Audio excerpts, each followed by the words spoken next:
¿Qué tal, amigos? Bienvenidos un día más aquí a Con Ánimo de Lucro en NES Radio Libre Mercado, un espacio que ya saben que lo dedicamos a la economía y siempre desde el lado correcto de la historia, como es el de la libertad, la prosperidad y la propiedad privada. Arrancamos.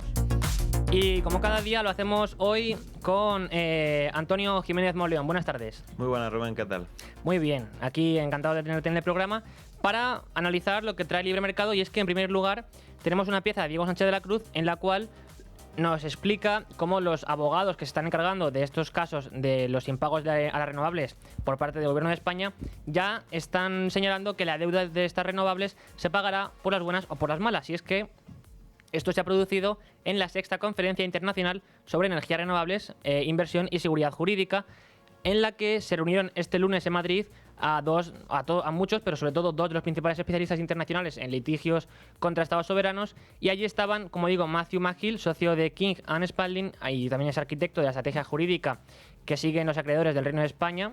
Y por otra parte, Ashley Messi, que es consultora independiente especializada en este sector. ¿Qué nos cuenta Diego?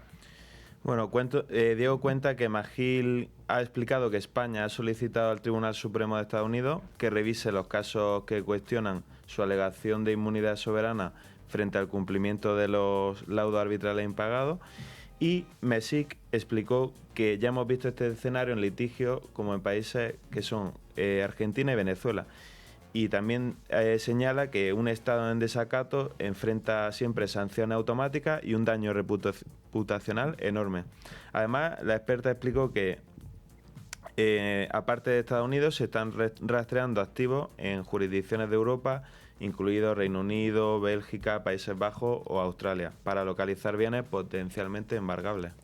Y por otra parte, en el Libre Mercado también tenemos una pieza que publica hoy José María Rotellar analizando lo que sucedió ayer, porque como saben, ayer se reunió Hacienda con los representantes de las comunidades autónomas para tratar de llegar a un acuerdo en relación a la financiación de las regiones que reciben de Hacienda. Y sin embargo, lo que explica Rotellar es que esto fue más que nada un paripé.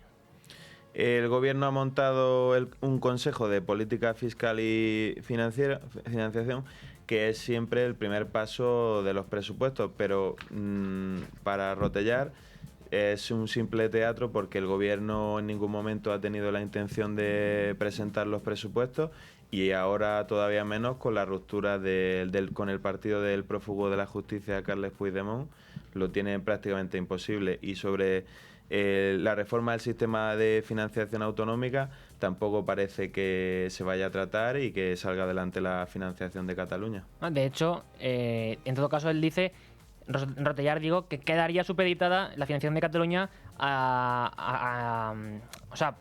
que esta reforma del sistema de financiación autonómica queda supeditada precisamente a llegar a un acuerdo con los catalanes, que evidentemente, como comentabas, según Junts, han decidido romper. Pero en cualquier caso, hay que creerse hasta cierto punto las palabras de Junts, porque vimos el otro día cuando votaron la posible prórroga de las nucleares cómo se abstuvieron para tampoco interponerse en el camino del gobierno. Pero al mismo tiempo hay que atender a otra pieza de Miguel Puga en la que nos desvela otro de estos trucos del PSOE y de la Sexta, que también está de por medio, con un tertuliano de, uno de los programas insignia de esta cadena, como era la antigua Sexta Noche, hoy se llama La Sexta Explica, que nos han presentado como un simple estudiante, pero que en realidad nos esconde unos detalles que no quisieron darnos en directo.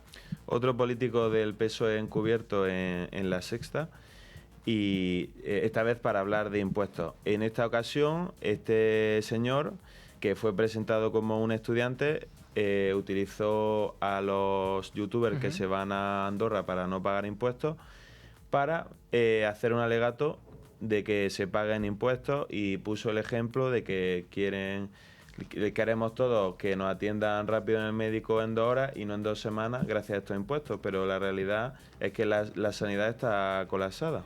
Esto decía. En este país también lo que está pasando es que estamos importando desde Andorra, de la mano de esos patriotas, que solo son patriotas porque en el DNI pone que son españoles, un discurso de yo no quiero pagar impuestos, pero a la vez quiero ir a mi universidad y que las paredes no estén descorchadas y que los techos no se me caigan. A la vez que no quiero pagar impuestos, quiero ir al médico de cabecera y que en vez de que me atienda en 2 días, en vez de que me atienda 2 semanas, quiero que me atienda en 2 días.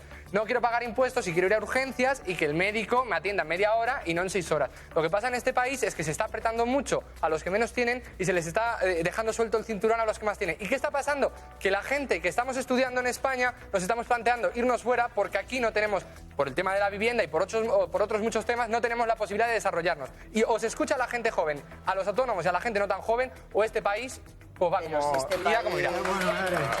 Este joven se llama Aris Durán y bueno, La Sexta lo presentó como un estudiante, pero la realidad es que fue candidato por el PSOE en las elecciones municipales de mayo del 2023.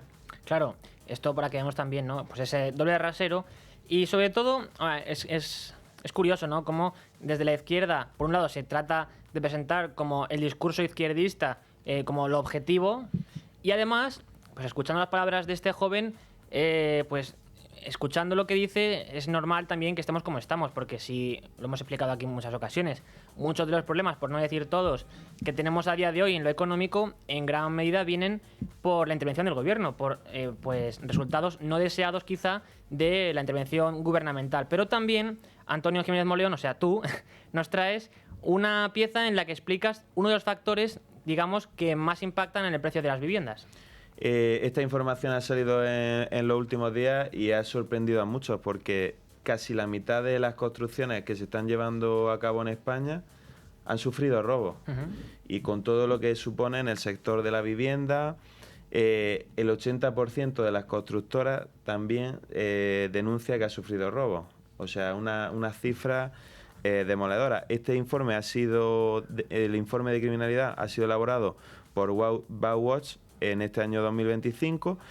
¿Y qué provoca? Pues estos robos y vandalismo demora de entre 1 y 4 semanas en la mayoría de los casos. Es decir, se entregan los proyectos mucho más tarde, que también esto impacta en los costes, porque claro, hay que reforzar la seguridad. Claro. Porque estamos hablando de que prácticamente la mitad de las construcciones están sufriendo robos, los plazos de entrega también se posponen y la rentabilidad de los proyectos. Y denuncian que son delincuentes profesionales, que hay un mercado negro donde se están vendiendo sobre todo cobre, cables y herramientas, que son los materiales que más se están robando. Así que...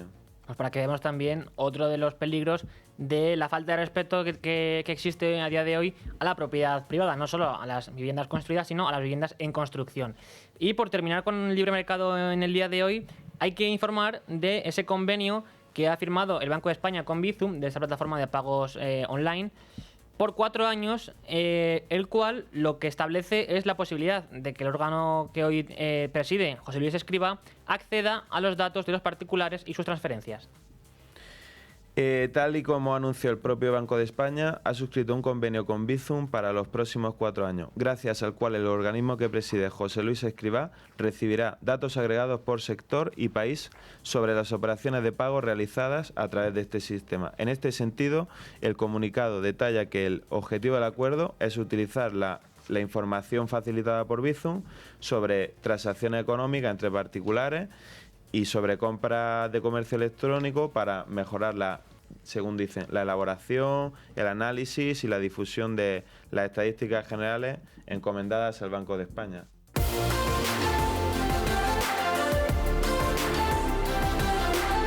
Y ahora toca acercarse a otros temas de actualidad en materia económica, pero antes hay que, recordarles una cosa, y es que, si son padres, o sea, si vuestros padres son personas mayores que viven solos, o si ustedes cuidan a sus padres desde la distancia y se preocupan de lo que les pueda pasar, Libertad Digital pues les ofrece una promoción bastante interesante, porque pueden conseguir con Libertad Digital 1 año de teleasistencia Durcal con un 10% de descuento, el reloj, y 3 meses gratis llamando al 910-888-852 o a través también de la web durcal.com usando siempre el código Libertad Digital con 2 D seguidas y todo en mayúscula.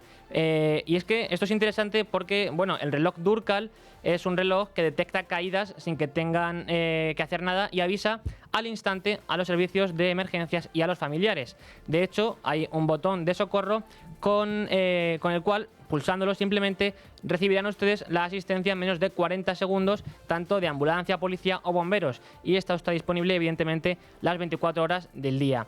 Luego hay otra cuestión interesante y es la localización GPS, porque este reloj incluye un GPS para que los familiares y también los servicios de emergencias puedan saber en todo momento dónde está la persona en cuestión.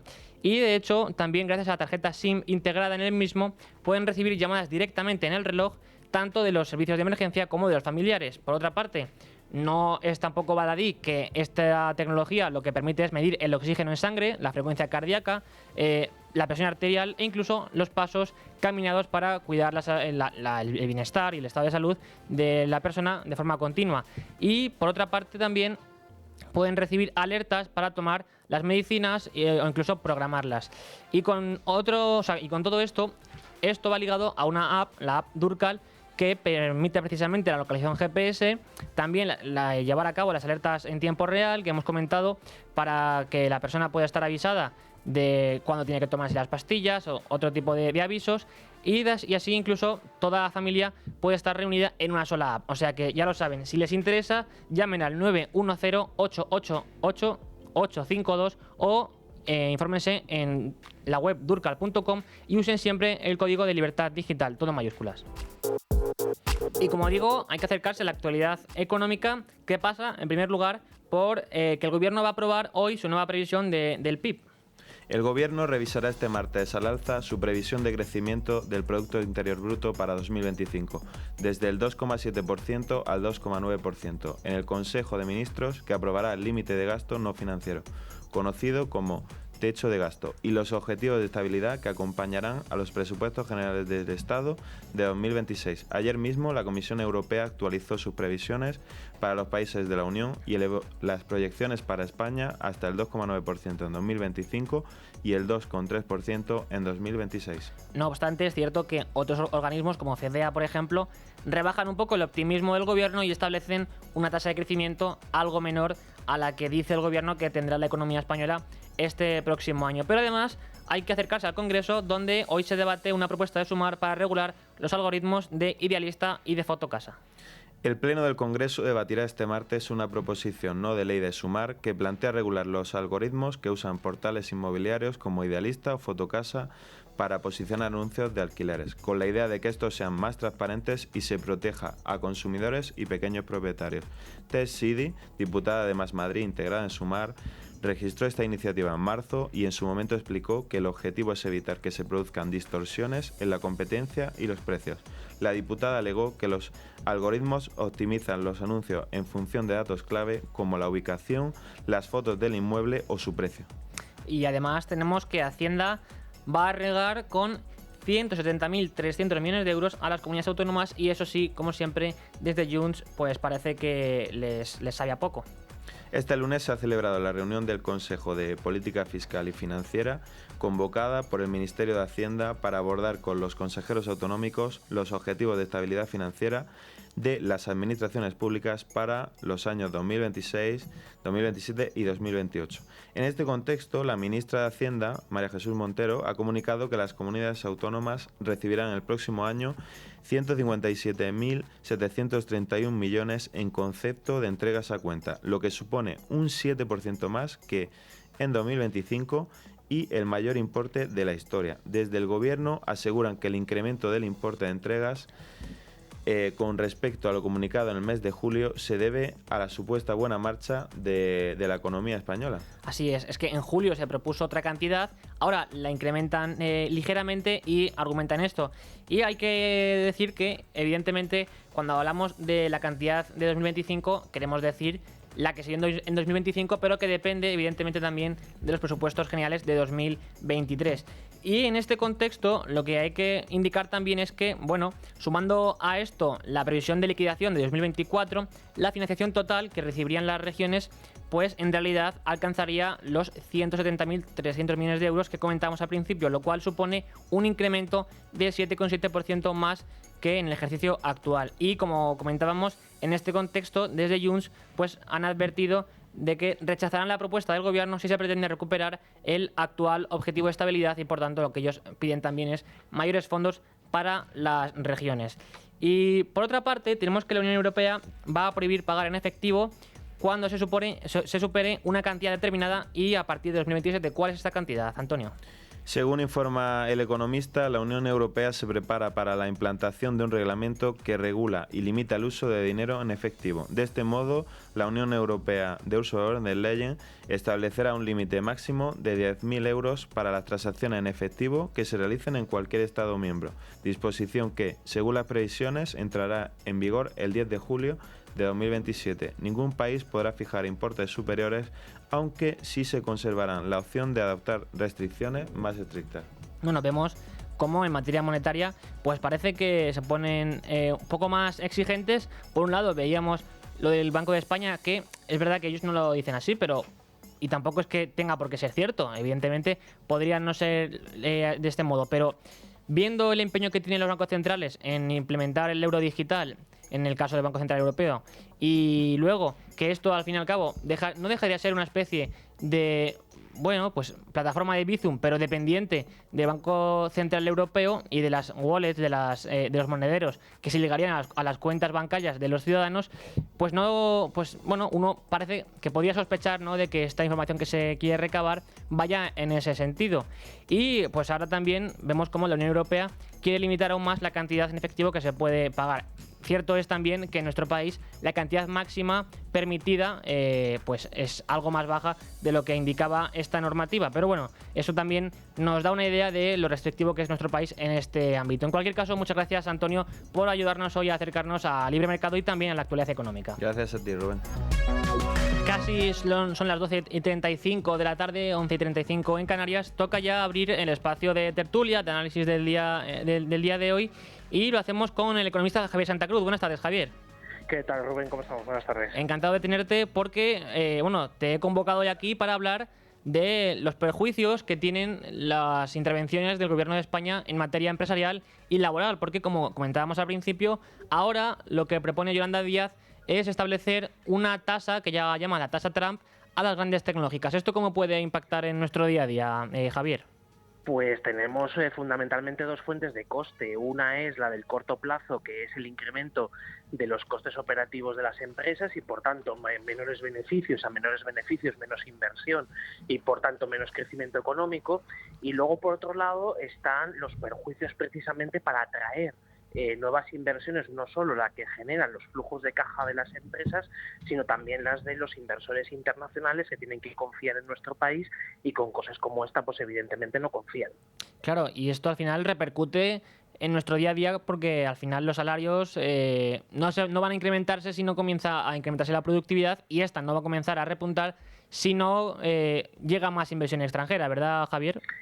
Y no solo, exactamente, y no solo la inversión extranjera, sino también la propia capacidad de autofinanciación que tienen las empresas españolas. Sí. Este es uno de los digamos, de los puntos débiles que vemos desde hace ya unos cuantos años. La inversión productiva, por ejemplo, en bienes de equipo, en propiedad industrial, intelectual, etcétera, está solamente un 6,4% por encima del nivel previo a la pandemia, frente a un avance del PIB de casi el 10%. Entonces, esos 4 puntos que faltan, pues evidentemente es porque no hay suficiente inversión de productiva y además del sector privado, y porque también hemos perdido pues la oportunidad de muchas cosas que incluso eran con fondos públicos, como son ya los famosos fondos europeos, de los cuales ya ni hablamos del fracaso que están suponiendo.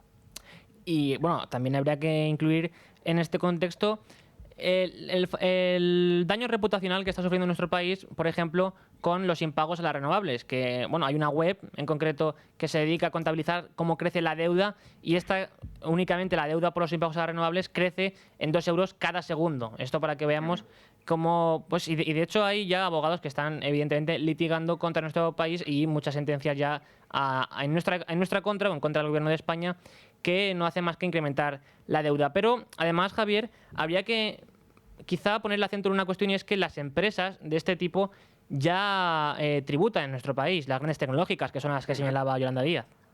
Sí, claro, y de hecho lo que tributan son los salarios de los trabajadores que tienen, también por supuesto pues en la medida en la que presentan una cuenta de resultados con domicilio social en España, pues también lo hacen vía impuesto de sociedades. En definitiva, las empresas, tanto las tecnológicas como las no tecnológicas, pagan, y además en muchos casos una cantidad de impuestos que sobre margen bruto, pues estamos hablando, si juntásemos todos, incluyendo las cotizaciones a la seguridad social, pues en torno entre el 47 y el 52% del margen bruto. ¿Que esto es más que otro tipo de empresas más pequeñas? Las empresas pequeñas estamos en torno al 46-47%, teniendo en cuenta que para la cotización a la seguridad social que paga la empresa, que son las 3/4 partes de toda la cotización de una nómina, en el fondo es una presión fiscal neta, es decir, el beneficio real que tienen, por ejemplo, de descontarse en la cuenta de resultados a la hora de calcular el impuesto de sociedades, tiene un impacto bastante limitado. Entonces, si hacemos también ese descuento, es decir, tenemos en cuenta cuál es el beneficio fiscal que genera ese gasto, estamos hablando pues eso, en torno a un 45-47%. Y Javier, ¿hay otros países que tengan este tipo, digo, de nuestro entorno? Países como Cuba, Venezuela, evidentemente sí, pero ¿hay países de nuestro entorno, de la OCDE, o aquellos a los que nos tendríamos que asemejar, que traten de esta forma a las grandes empresas y a las grandes tecnológicas?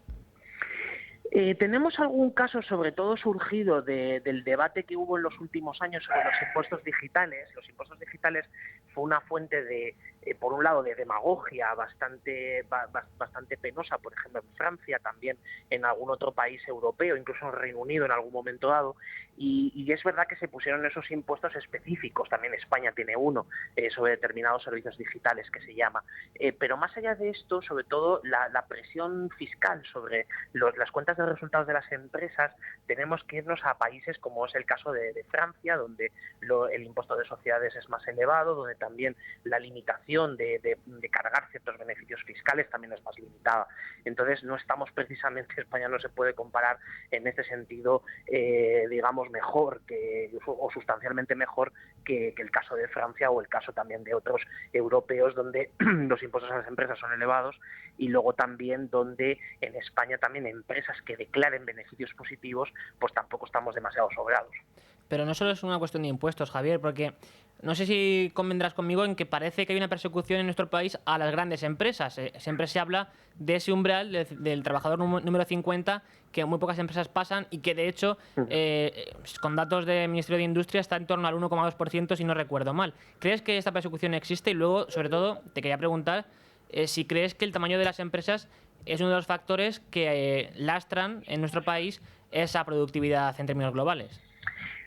Primero, a lo que comentas de si hay esa persecución a las grandes compañías, es evidente que sí. Es decir, es bastante evidente que además tenemos una base muy pequeñita de grandes compañías. Es decir, España, a diferencia de otros países, tiene, no en términos de porcentaje, que en algunos países puede ser más o menos relativamente parecido, pero sí que en números absolutos, pues apenas tenemos unas 3.000, 3.500 grandes empresas. Es decir, que es una cuantía, la verdad, bastante pequeña.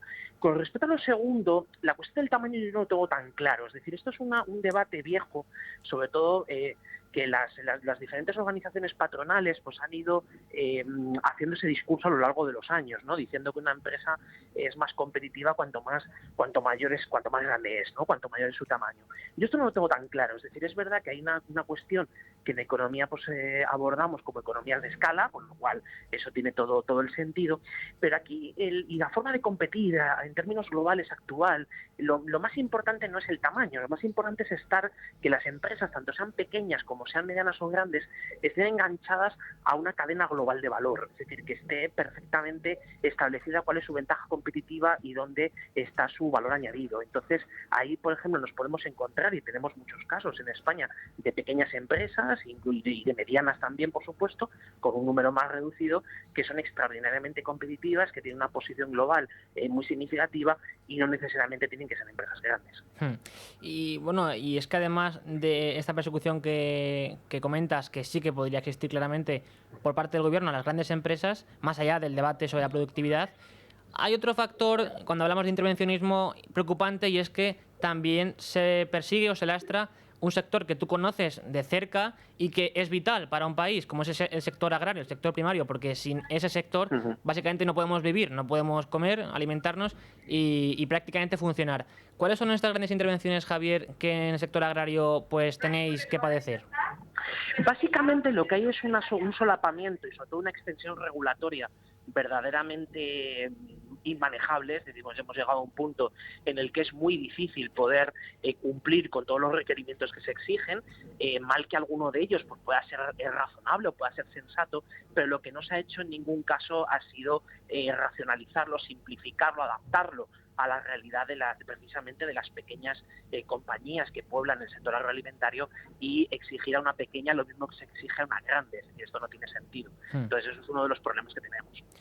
Bueno, de los muchos, ¿no? Sí. Y además de, no sé si lo puedes confirmar, pero unas exigencias en materia climática, sobre todo, o medioambiental, mejor dicho, que os ponen en una situación, digamos, de debilidad frente a otros competidores extranjeros, o mejor dicho, extracomunitarios, que no tienen esa obligación de cumplir con esas exigencias. Claro, eso es una cuestión central. Es decir, ahora mismo la competencia con respecto a otros mercados internacionales está viciada, está truncada, porque a las producciones agroalimentarias europeas se les exigen estos estándares de fitosanitarios, medioambientales, en general también de otro orden regulatorio, que a las producciones de fuera no se le exige. Por mucho que se pueda poner un mecanismo de ajuste de carbono en frontera, que era una de las cosas que se barajaban, en realidad lo que iba a ser era un incremento del proteccionismo comercial, en el fondo, es decir, es un arancel encubierto, en este caso una barrera no arancelaria que es aún peor. Y entonces no se logra una solución real. Y de hecho lo que tenemos es en muchas ocasiones una confusión de tal calibre que lo que se hace es, por ejemplo, pues importar de terceros países, pero es que está incluso silenciando cuestiones tan importantes como ha sido el pronunciamiento del Tribunal de Justicia de la Unión Europea sobre el acuerdo comercial con Marruecos. Es decir, que es un acuerdo que se ha declarado nulo porque efectivamente lo que había era una desigualdad absolutamente intolerable entre las producciones, por ejemplo, las españolas y las que se hacen en Marruecos, incluso con algunas empresas españolas que están produciendo allí.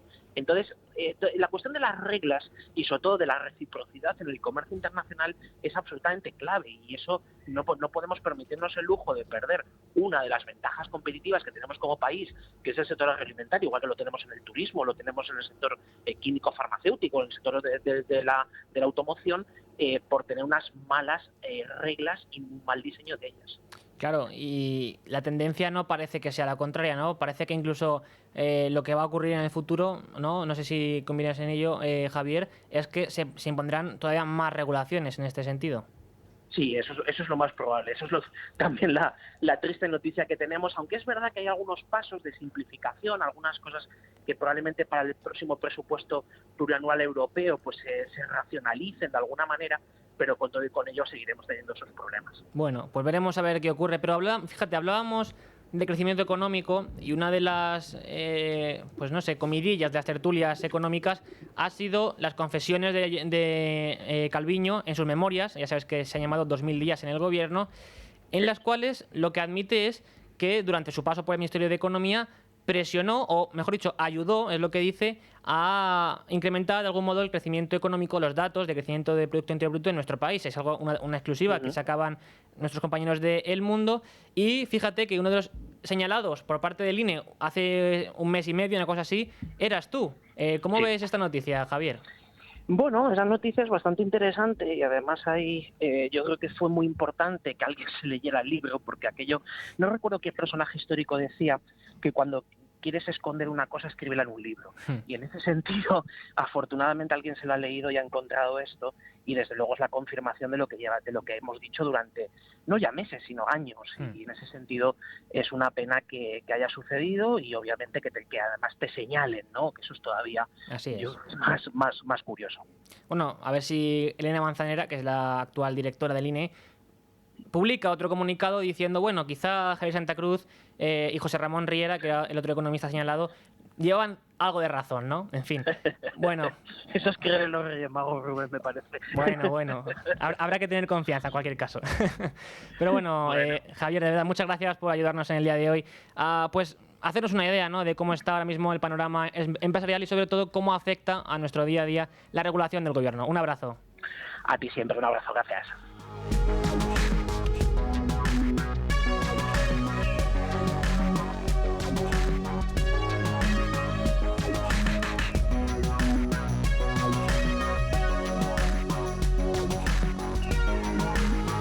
Y en este contexto, precisamente, ayer Diego Sánchez de la Cruz publicaba en Libre Mercado otra pieza en la que explicaba cómo el Producto Interior Bruto per cápita en nuestro país, es decir, la renta per cápita de cada español, ya está un 33% por debajo de los países más adelantados en Europa. Y así lo confirmaba, de hecho, FEDEA, su observatorio sobre el ciclo económico, en el cual se confirmaba esta realidad, y es que, como digo, el PIB por persona en edad de trabajar ha superado en 3 décimas su tendencia histórica en el segundo trimestre de 2025 y se trata de un triste hito que supone regresar a los niveles de crecimiento potencial observados antes de la pandemia, con un rezago de 4 años y medio. Y claro, así este informe matizaba incluso que esta circunstancia, con un diagnóstico poco complaciente acerca de la productividad de nuestro país, pues lo que hace también es que, bueno, establece una métrica que no solamente continúa estancada, sino que se distancia cada vez más de la realidad o de las economías del conjunto de la Unión Europea. Lo cual, hombre, no es buena noticia, porque al final nosotros, que queremos supuestamente ser la vanguardia del crecimiento económico, y de hecho desde el gobierno no se cansan en repetir que The Economist y otros informes así lo destacan, pues esta realidad dice bastante de la situación real de nuestra economía, de nuestro país, porque muchas veces hablamos de indicadores macroeconómicos que poco o nada tienen que ver con la realidad que viven en su día a día los ciudadanos. Porque claro, evidentemente el PIB per cápita es lo que mide, digamos, que el reparto de la riqueza en términos pues individuales por persona de media en el conjunto de un país. Así, este informe, este artículo de Diego, que también lo recogía así en Libre Mercado, incidía en la importancia de la productividad, como ya hemos comentado, porque la fotografía que revela a este respecto FEDEA dice bastante de nuestra realidad, porque la productividad por hora trabajada apenas ha avanzado un 3% desde el año 2019 hasta nuestros días. Es decir, desde que gobierna Sánchez prácticamente este avance ha sido de más o menos el 3%. Es decir, que el ritmo de aumento anual alcanza un nivel ridículo de apenas un 0,6% con respecto, o digamos por ejercicio, en estos 4 años y medio que se han analizado desde 2019 hasta 2023, pues a mitad del año. Pero peor aún es que la productividad por ocupado y por equivalente a tiempo completo sigue aún por debajo de niveles prepandemia, lo que evidencia evidentemente que el mercado laboral de nuestro país no está creando el valor añadido suficiente para lograr una mejora en estos indicadores clave. De hecho, en el primer trimestre de 2025, todo el crecimiento del Producto Interior Bruto, dice el informe, por persona en edad de trabajar se derivó de la productividad por hora, mientras que las horas trabajadas por persona aportaron prácticamente cero, e incluso en algunos periodos restaron crecimiento. Aquí hay que poner el acento, hay que subrayar otro elemento, otra cuestión importante, y es que cuando el gobierno o presume o se felicita públicamente de ese crecimiento del Producto Interior Bruto, muchas veces no nos cuentan, o mejor dicho, nunca nos dicen que el crecimiento de ese Producto Interior Bruto, además de por haber caído anteriormente, por el efecto de la inflación, que de algún modo sigue coleando en las estadísticas, también por el incremento del gasto público, se debe también a la integración de pues una buena cantidad de trabajadores extranjeros que se integran en nuestro mercado laboral en aquellas ocupaciones de menor valor añadido, de menor productividad, de menor creación de riqueza. Y esto es lo que demuestra también, por otra parte, es lo que estábamos comentando. Si al final el crecimiento económico de nuestro país no se basa en un crecimiento económico real, en una acumulación de capital, que eso derive posteriormente en el bienestar de los ciudadanos y también en mayor productividad, evidentemente lo que sucede es que la renta per cápita también se estanca. Y vemos cómo, pues, en el fondo, todo es más que nada un artificio estadístico con el que nos tratan de, bueno, vender una moto que para nada es la realidad de la economía española. Pero, por otra parte, este informe incide en que el crecimiento también ha sido impulsado por la demanda, porque, como subraya el documento, además que la expansión del PIB sigue sin venir de mejoras del lado de la oferta, permanece anclada en factores transitorios que están más ligados al consumo y al crédito, porque en el segundo trimestre de 2025 los shocks de demanda aportaron un 1,8 puntos de crecimiento, mientras que los de la oferta no solamente no dejaron más actividad, sino que detrajeron un 1,1 puntos de la producción española. Dicho de otro modo, como explica Diego Sánchez de la Cruz, la economía de España crece a base de gasto, no porque el tejido empresarial produzca mejor, que es lo que en realidad debería ocurrir, que es lo que estábamos destacando. Y en los márgenes salariales y también de crédito a empresas hay algunas señales positivas, pero dichos brotes verdes quedan arrasados por el retroceso preocupante de la productividad total de los factores y el lastre persistente del lado o del capital residencial. Evidentemente, esto también viene o es resultado del mercado laboral que tenemos, que siempre se nos oculta uno de los claves, y es la tasa de paro. Porque aunque el gobierno la establezca cada vez menor, ahora está en torno al 10%, y de hecho, bueno, pues ellos dicen que en España habría unos 3,1 millones de personas sin trabajar. Evidentemente, hay unas casi 1 millón de personas, pero ronda en función de los trimestres las 700.000, 800.000 personas que sin trabajar no son contabilizadas en las estadísticas oficiales. Y sobre todo aquí tenemos a la gente que, pues digamos que está acogida a la figura de los fijos discontinuos. También hay otros que están en ERES o NERTES que no son contabilizados. Y esto, evidentemente, es otro artificio estadístico, otra manipulación, se podría decir, otro maquillaje, mejor dicho, de las estadísticas que desde el gobierno se perpetúa o se perpetra para, bueno, pues hacernos ver una realidad que no se corresponde con la que vivimos en nuestro día a día. Ustedes lo saben perfectamente.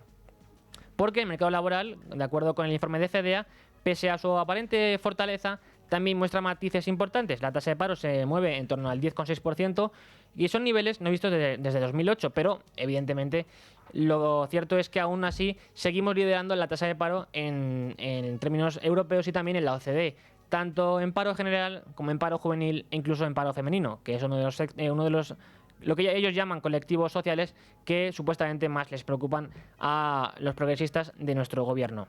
Y también hay que decir que la tasa de vacantes se mantiene cerca del 0,6%, lo cual es una señal de tensión. Pero esta mejora en empleo convive con un problema estructural, y es que más gente trabaja, pero sin que eso se traduzca en ganancias claras de eficiencia, y con una creciente presencia de contratos discontinuos y a tiempo parcial que explican parte del estancamiento en productividad por ocupado. Esto redunda otra vez en lo que decíamos anteriormente. Por un lado, no se está integrando población en puestos de trabajo que digamos son de gran valor añadido, todo lo contrario, y al mismo tiempo lo cierto es que hay una gran precariedad, esa que decían venir a combatir por parte de Sumar. Recuerden que una de las excusas con las que se puso en marcha la reforma laboral era combatir la temporalidad y la precariedad. Bueno, pues en realidad, si hablamos de contratos indefinidos, lo que tenemos es que se precariza la realidad del mercado de trabajo. Cada vez se firman menos y además suelen ser, pues eso, temporales. Y los llamados contratos cerilla, que pues según acaba un contrato, según cumple, pues se firma otro y así se van encadenando distintos contratos, que también esto infla las estadísticas de afiliación que publica trimestralmente la Seguridad Social. Y todo ello teniendo en cuenta además que en torno al 90% de la caída del paro es puro maquillaje, como decimos, estadístico, como ya demostró incluso FEDEA en otro informe. Así, España se aleja de Europa porque a todo esto que hemos comentado se le suma otro problema comparativo ineludible, y es que en la última década y media la brecha del PIB por persona en edad de trabajar se separa entre España y la Unión Europea, porque ha crecido de 28 a 33 puntos porcentuales. Y en esta misma línea, la distancia en productividad por hora trabajada también ha crecido 5,5 puntos. Y mientras los socios europeos han logrado elevar su tasa de actividad, España permanece estancada en dicha variante o variable, donde ya se muestra un desfase de 9 puntos. Y el único elemento que compensa parcialmente este retraso de España en lo económico es que en nuestro país se trabajan ahora mismo más horas por empleado, pero ahí llega la advertencia, porque reducir horas sin mejorar productividad ni tampoco sin mejorar la tasa de empleo ampliaría aún más el diferencial en Europa. Y evidentemente esto apunta a otros empeños de Yolanda Díaz que tendremos ocasión en próximos días de tratar aquí en Economía y Lucro, y es el de reducir la jornada laboral. Eso de, bueno, ya saben ustedes que realmente el objetivo es llegar o alcanzar una jornada de 32 horas semanales, pero ella marca como primer paso establecer una jornada semanal de 37 horas y media, reduciéndolo desde las 40 actuales, que son el máximo permitido que se pueden trabajar en España. Así, lo que tenemos es que España crece, pero sin base sólida, porque el resultado de este estudio es que España sigue sin resolver los nudos o, digamos, los problemas estructurales que frenan el crecimiento económico y ese salto en productividad que necesitaríamos en nuestro país para que la economía fuera bien en su conjunto, tanto a nivel micro como a nivel macroeconómico. ¿Qué es lo importante? Que no solo la macroeconomía o los agregados estadísticos funcionen bien, tengan una evolución favorable, sino que también la sociedad pueda verlo esto traducido en su día a día. Porque, lo comentábamos con Javier Santa Cruz, la inversión está estancada. Si vamos a datos de inversión extranjera directa, que los publica el propio Ministerio, evidentemente podemos comprobar cómo en el último año, si cogemos las medidas de los primeros 6 meses, es decir, de enero a junio, tenemos que la caída ha sido del 60%. Y si incluso comparamos con la inversión extranjera directa que llegó en el primer semestre de 2018, vemos que faltarían unos 20.000 millones de euros de inversión extranjera directa, que ¿a dónde han ido a parar? Bueno, pues a otros proyectos empresariales que evidentemente no se sitúan o no se encuentran en nuestro país. ¿Y por qué? Bueno, por la política intervencionista del gobierno de Pedro Sánchez y también de la política tanto laboral como empresarial, o esa forma de injerencia en la actividad empresarial que pues continuamente de la cual alardea Yolanda Díaz y de la cual de hecho se muestra orgullosa, porque siempre lo que parece en sus intervenciones es que la sociedad necesita de este tipo de intervenciones, porque ¿qué haríamos, señora Yolanda Díaz, que vela por el bienestar de los trabajadores? Sin embargo, como decimos, esto no es así. Y tampoco se ve esto reflejado en los salarios de los españoles. Vemos cómo desde que gobierna Sánchez la inflación ha crecido por encima del 22% y sin embargo los salarios han seguido estancados. De hecho, el estancamiento de los salarios en España pues viene de mucho antes, de hace unos 30 años, lo cual pues también redunda en esta problemática que estamos comentando. Y todo ello lo analizaremos recurrentemente aquí en Con Ánimo de Lucro. Pero antes, como siempre, ustedes se quedan ahora con los servicios informativos y después volvemos para la actualidad financiera. 1:05 de la tarde, 12:05 en Canarias, toca abrir página de mercados. Lo hacemos en un día en el que el IBEX 35, el principal indicador bursátil de nuestro país, ahora mismo se sitúa en torno a los 15.901 puntos, perdiendo un 1,67% en la sesión de hoy. Y de esta forma vemos cómo ya ha pues rebajado la cota de los 16.000 puntos que situaban los máximos históricos, siempre calculando el IBEX sin ese total return, sin los dividendos de las empresas. Pero esto de algún modo confirma también esa tendencia que ya se apuntó de que después de unas grandes subidas históricamente siempre se tiende a luego pues correcciones en poco tiempo. Y así vemos como incluso, ya digo, el IBEX 35 se sitúa por debajo de los 16.000 puntos, que es una tendencia que ya comenzó el viernes. El viernes este indicador cerraba la semana con una caída en términos semanales, pero con una caída, digamos, en términos de la sesión de ese día. El lunes, o sea, ayer, volvía a abrir con caídas, ya se situaban en los 16.313 puntos y hoy ya vemos cómo directamente está en los 15.900 puntos. Pero en materia bursátil, en materia empresarial, hay otras informaciones de calado que debemos o queremos destacar. Y una de ellas pues es la que nos dice que Deutsche Bank mantiene su visión positiva sobre Merlin pese a la caída en bolsa, porque este banco ha publicado este martes un análisis sobre Merlin Properties en el que explica que la fuerte caída reciente de las acciones de esta compañía no responde realmente a cambios relevantes en sus fundamentales, sino a un movimiento de ventas generalizadas vinculado al sector de inteligencia artificial, porque según la entidad alemana el valor había resistido pues de una forma bastante notable y bastante fuerte la debilidad del sector tecnológico en las últimas semanas, pero finalmente se ha visto arrastrado por la corrección que ha sufrido todo el sector. Este banco señala que un factor que podría haber influido en la caída de los títulos de esta empresa es el retraso en el proceso de aprobación de la Gigafactoría Europea de Inteligencia Artificial. Durante la presentación de resultados, la dirección de Merlin Properties envió señales mixtas y, por un lado, habló de avances significativos y de que la compañía es actualmente la opción preferida entre 5 competidores, y, por otro, mostró también preocupación por la posibilidad de que la decisión final por parte de la Unión Europea se alargase más de lo debido y, por tanto, esto pusiera en entredicho, o al menos en riesgo, sus negocios aquí en Europa. De hecho, Deutsche Bank menciona también un posible ajuste en el calendario de ejecuciones de la fase 1 y 2 de este proyecto y algunos elementos de la fase 2 en concreto podrían sufrir retrasos, aunque la entidad destaca que partes de la fase 3 de este mismo proyecto podrían adelantarse por otra parte y compensar de este modo los desajustes.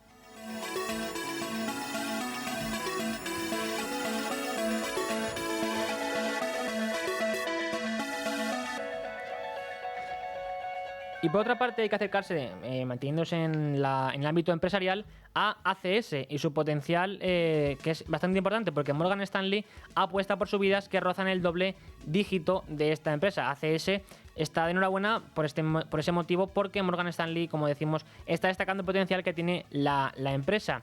Y es que dentro de las prioridades de inversión y de ejecución de proyectos, el grupo ACS pretende centrarse en sectores, además de los centros de datos, tales como defensa, energía, incluyendo también la nuclear, materias primas críticas, así como grandes infraestructuras de transporte, principalmente managed lanes en Estados Unidos, como indica Intermoney, que apuesta por comprar el valor, pero con una posición de 69 euros, que arroja un potencial negativo en sus acciones del 11,3%. Y desde IG, sin embargo, los analistas lo que destacan es que el plan de ACS de destinar hasta 1.500 millones de euros a adquisiciones encaja en su hoja de ruta.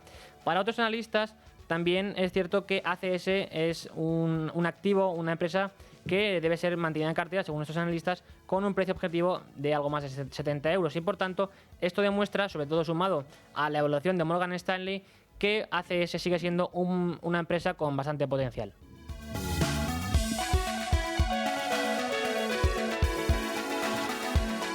Y hablando de valoraciones de empresas, hay que acercarse también a la que hace Goldman Sachs del potencial de Telefónica, que ha sido recortado, aunque es cierto que supera el 28%. Hay que tener en cuenta que Telefónica está bajo presión del mercado desde que el 4 de noviembre presentó un nuevo plan estratégico que incluye un recorte del dividendo este próximo año, 2026. Y hoy las acciones bajaban a media mañana un 1,1% hasta los casi 4 euros, rozando una caída de un 14% desde el cierre anterior a la presentación. Sin embargo, lo cierto es que algunas casas de análisis, como Goldman Sachs, consideran que el castigo ha sido excesivo. Como digo, Goldman Sachs lo que dice es que, en realidad ellos mantienen la recomendación de comprar en esta empresa de telecomunicaciones, pero eso sí, recortan el precio objetivo y lo hacen de una forma bastante importante. En cualquier caso, la valoración que hace Goldman Sachs de esta empresa supone un potencial alcista del 28% frente al cierre de la sesión de ayer. Hay que tener en cuenta, en cualquier caso, que Goldman Sachs es una de las firmas más optimistas sobre el futuro bursátil de Telefónica en el medio y largo plazo, porque según datos recopilados por la agencia Reuters, de media los analistas dan al valor un consejo de mantener y un precio objetivo de 4,07 euros, que es algo menos de lo que establece Goldman Sachs. Y lo cierto también es que Telefónica, en este contexto del nuevo plan estratégico, habrá que ver cómo influye el hecho de que plantee un ERE que afectará en principio a 6.000 trabajadores.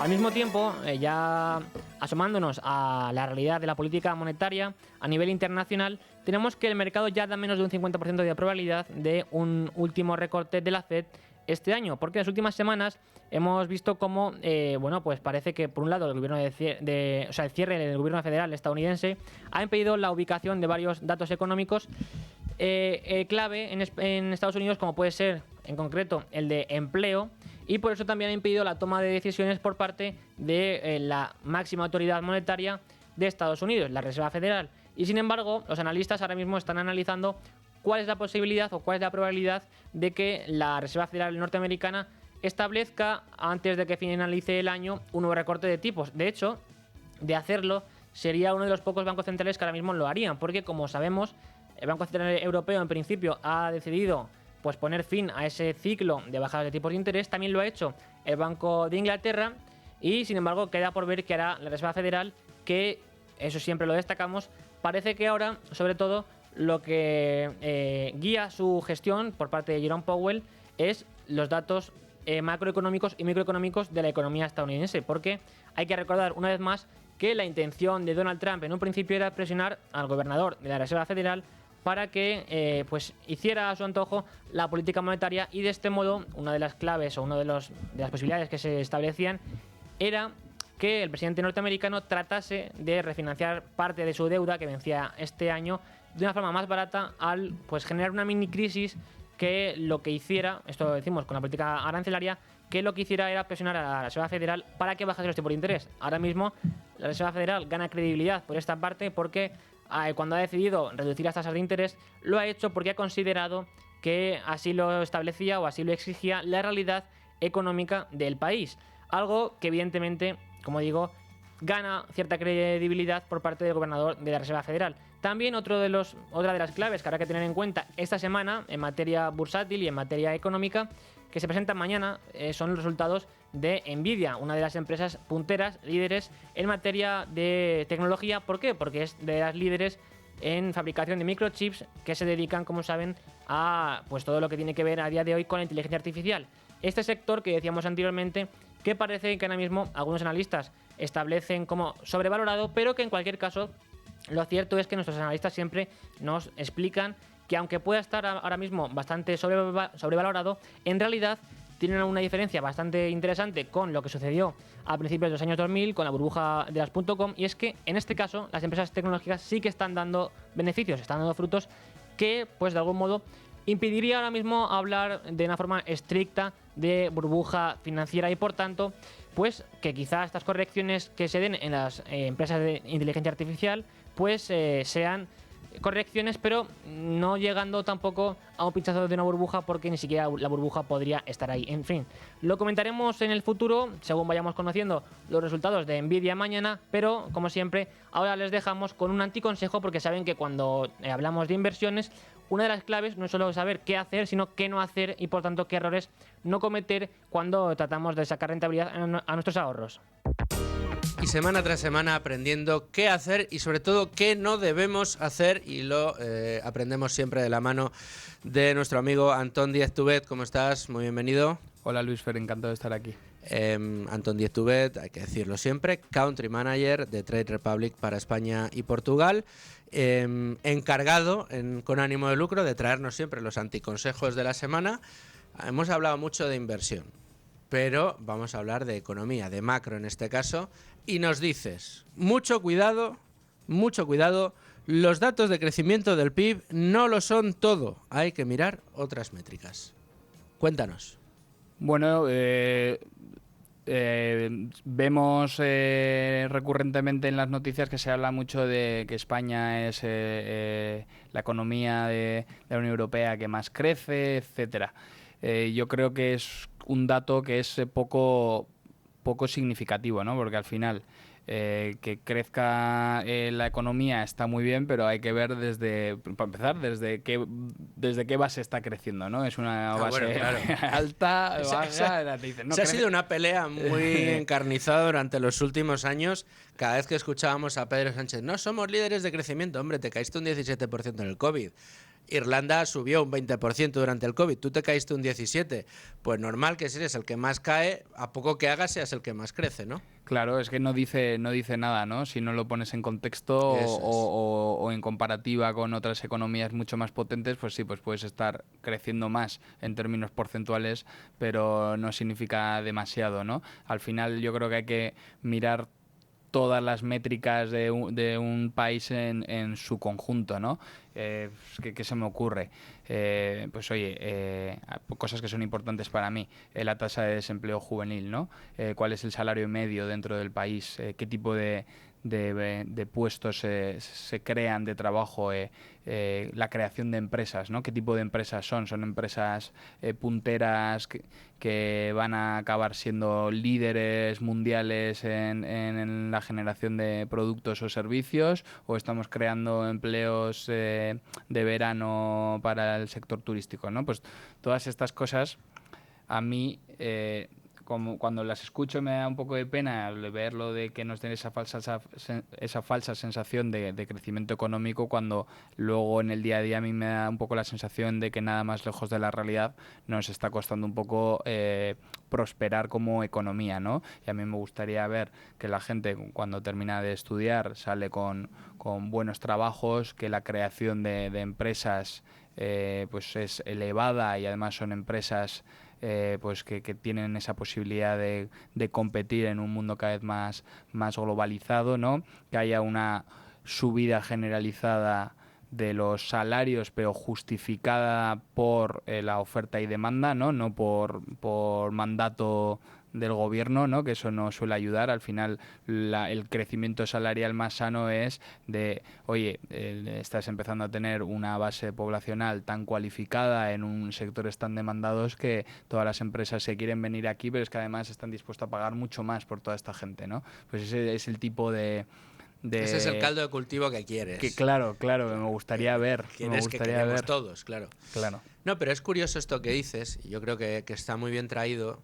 Ya no solo por lo que decíamos, ¿no? Por si te caes mucho vas a crecer más que los demás, sino porque al final las métricas son las que te dejan ver la realidad debajo del bosque que te han puesto delante, ¿no? Y al final lo que te tienes que preguntar cuando te dicen lo del PIB, no, es que crecemos más que la media de la Unión Europea, ¿no? El mantra que repite el gobierno constantemente. Dices, bueno, es verdad, o sea, que crezca el PIB, ¿qué significa? Bueno, pues que la riqueza de España en este caso como nación va en aumento, es decir, si la riqueza va en aumento, ¿qué cosas deberían ir en aumento? Bueno, pues que nuestro mercado laboral fuera más dinámico, creara más empleo y de mejor calidad, menos precario. Tendría que significar que los salarios que se cobran en ese país fueran en aumento, o el poder adquisitivo fuera en aumento. Tendría que significar que es un país donde cada vez hay más empresas que quieren instalarse. Es decir, tendría que ganar empresas inversión extranjera neta, no reducir empresas extranjeras en el país. Quiere decir que la inversión estaría al alza, no a la baja. ¿Y qué cosas nos encontramos en España ahora mismo? Pues que esa inversión no va al alza, va a la baja, cada vez hay menos. Que el número de empresas extranjeras que se quieren establecer en España no crece, sino que decrece. Es decir, que no es que vengan empresas a instalarse en España, sino que cada vez salen más de las que entran, con lo cual el saldo es negativo. Eso no habla de que es un país rico ni que genera riqueza. Nuestra productividad, que lleva muchísimo tiempo en caída libre, ha pronunciado y mucho su caída en estos últimos años. El mercado laboral, lo que nos están diciendo las estadísticas comparadas con la Unión Europea, es que tenemos un mercado laboral estancado y además precarizándose, que cada vez reparte más el poco trabajo que hay. El trabajo es poco cualificado. La riqueza per cápita o el poder adquisitivo de los españoles, mejor dicho, para medirlo con esta variable, si nos comparamos con la Unión Europea, hemos caído como hacía mucho tiempo que no se caía. Con lo cual, dices, pues hombre, ¿y de dónde sale entonces esa riqueza? Si en teoría somos más ricos como país, ¿cómo es posible que todas estas variables salgan de otra manera? Bueno, pues porque, y precisamente hace unas semanas lo explicaba en un fantástico artículo el profesor Rotellar, pues porque lo que estamos haciendo es crecer vía gasto público, vía inflación y gasto público. Eso es lo que hace que las métricas que maneja el gobierno salga que estamos creciendo en lugar de estancarnos o de crecer.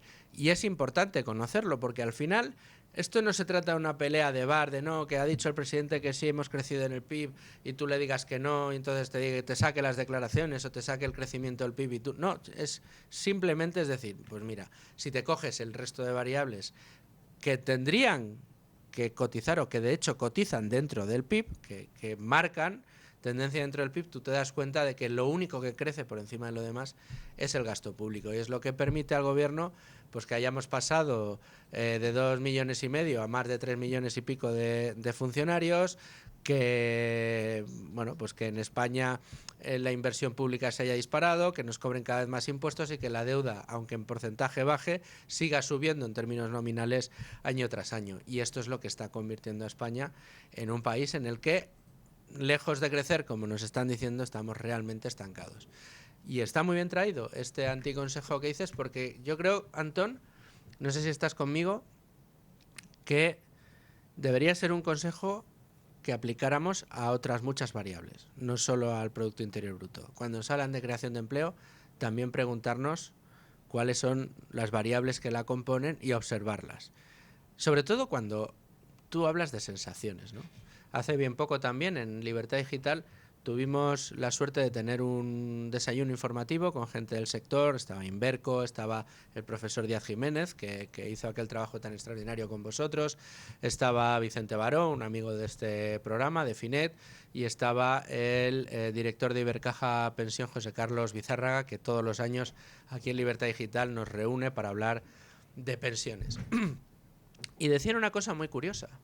Estábamos en aquel desayuno informativo tratando de darle vueltas a la cabeza a ver cómo resolver esto de que ahora las pymes no terminan de adoptar esto de los planes de empleo, ¿no? Se han cargado los planes individuales, quieren que el gobierno quiere que todo se vaya por los planes de empleo y no tracciona. Las pymes no adoptan de manera mayoritaria los planes de empleo. Y nos decían, coincidían los 4 miembros de la mesa que teníamos en lo siguiente, dice, es que la mayoría de las pymes en España no pueden permitirse 2 cosas, que es aumentar su estructura de costes y además decirle a sus empleados que van a cobrar menos.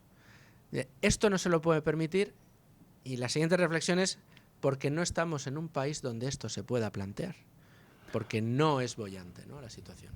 Bueno, justamente, yo creo que no hay mucho margen para la pequeña y mediana empresa para hacer esa subida de salarios o mejora de beneficios, etcétera, ¿no? Y todo va relacionado con que no hay un crecimiento real. Otra cosa que mencionabas relativo a la deuda es muy interesante, ¿no? ¿Cómo puedes decir que estás en un país que crece, que genera riqueza, cuando tienes una deuda brutal, tienes un déficit estructural, ¿no? O sea, a mí me parece como una broma de mal gusto. Sí, una broma de mal gusto, una señal de alerta. Y a mí me encanta hacer esta comparativa y es...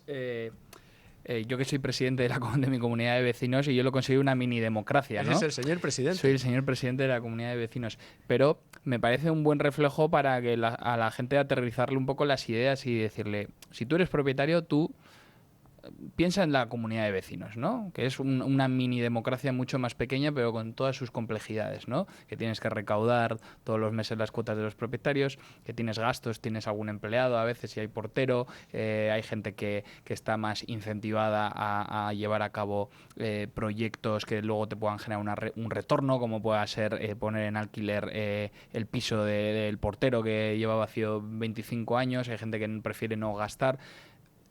Un país millones de veces más complejo, pero es un poco lo mismo. Entonces, tú piensas, oye, si tu comunidad de vecinos está endeudada hasta los dientes y encima recaudáis sistemáticamente menos dinero del que el que gastáis y luego te viene el administrador y te dice, no, pero estamos recaudando un 3% más que el año pasado. Y ya, pero está cayendo el techo, la bomba de agua no llega a los últimos pisos y el portal está hecho una mierda, ¿no? Pues mira, piénsalo, ponlo ahí, o sea, piensa en tu comunidad de vecinos y las cosas que van bien y van mal y luego